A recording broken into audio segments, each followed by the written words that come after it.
Harper's got a new person monitoring the ozone. Did anyone hear about this?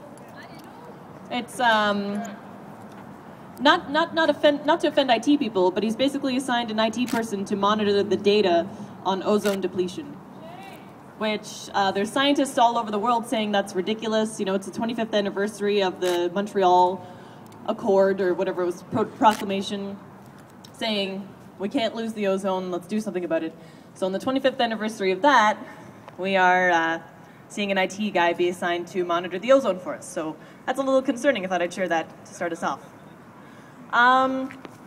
So my name is Chelsea. I work at the Sierra Club Prairie chapter, and I thought I'd share some stuff here today. We know we've heard a lot of reasons why Bill C-38 sucks. And I think it sucks for two things. It sucks for, well, no, in my view, like for what I'm going to talk about is democracy and environmentalism. And what that means is what we saw when thousands of people signed up to the Enbridge hearings in BC and as well in Alberta to talk about, you know, impacts of this pipeline that they want to put through. How did the government respond? They responded by changing the legislation so that people couldn't participate. They didn't see this as a kind of a, oh look, I'm so glad that there's 2,000 people who are getting involved in the democratic decision-making structure or process. They responded with legislation saying, you know what, if that thing doesn't get approved in 18 months, then we're just going to approve it anyway, basically.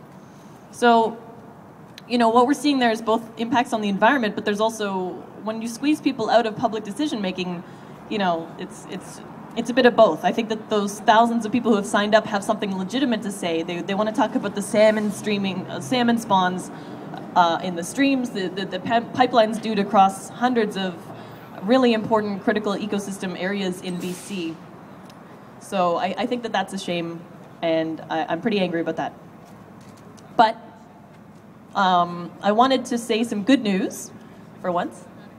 The good news is that there's still a door open, and that we have some channels left. And so October 29th in Fort McMurray, there will be the Shell hearings. This is a new Shell Jack Pine 2 open pit mess-making tar sands mine.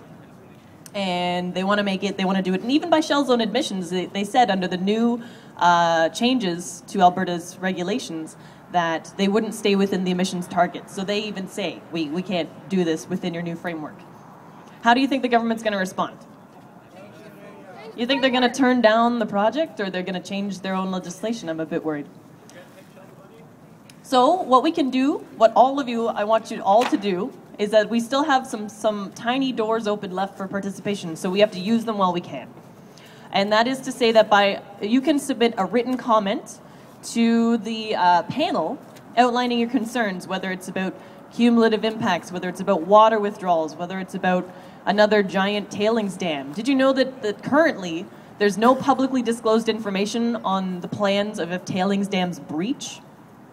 We don't get to know what their plan is if a tailings dam breaches and goes into the Athabasca or goes into the Muskeg or goes somewhere. It's not publicly disclosed to us. We don't know. The companies call it proprietary information. That means you don't get to know. And the government isn't required, well, they don't require the companies to disclose either. So we don't know what the plans are there. So Sierra Club will be there at the hearings talking about that. And we encourage people to write in, you know, what are your concerns about these projects? What are they going to do with another open pit mine? What about emissions? What about, you know, runaway climate change? What about the future? What about all these things? So you can submit a written comment by October 1st. Please do. Everything counts. And I think it matters to have more and more letters show up saying you're worried about it. That'll get it entered into the public record. So do it while you still can. And as well, you don't have to be present on October 29th for the hearings. So, you know, if you can't make it, that's great. But we're also going to be taking a bus up to Fort McMurray. There's the inside hearings, and then outside there will be a rally and demonstration being hosted by the Athabasca Chippewan First Nation. So they've invited all of their allies and friends to come out, and they really, really want to make sure that, you know, it's not just them in Fort McMurray protesting because, you know, Fort McMurray is Fort McMoney. It's kind of a frightening environment, so people power, we need all the people there. So you can go, for more information about the Shell hearings, about these upcoming things that you can get involved and say what you think, you can go to stopshellnow.com. We have an entire backgrounder there of what's going on, what the project is, what the concerns are from community members and from different organizations. So check that out, sign up, and sign up to participate before they take that right away too. I guess that's sort of my good news. I guess it sounded like bad news, but it's good news for now. I also... Nope, never mind. Oh yeah, the class thing was announced. I was asked to talk about that. So that's pretty much it. I mean, it's a pretty tough context right now, and I think that everyone's under attack, and especially environmental groups. And I'm also a bit worried because they have another budget bill coming up.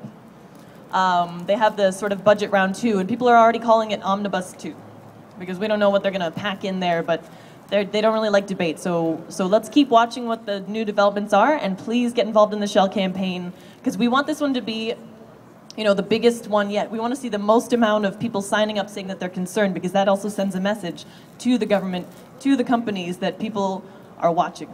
So, you know, all power to the people. Thank you so much for your time. Have a great day.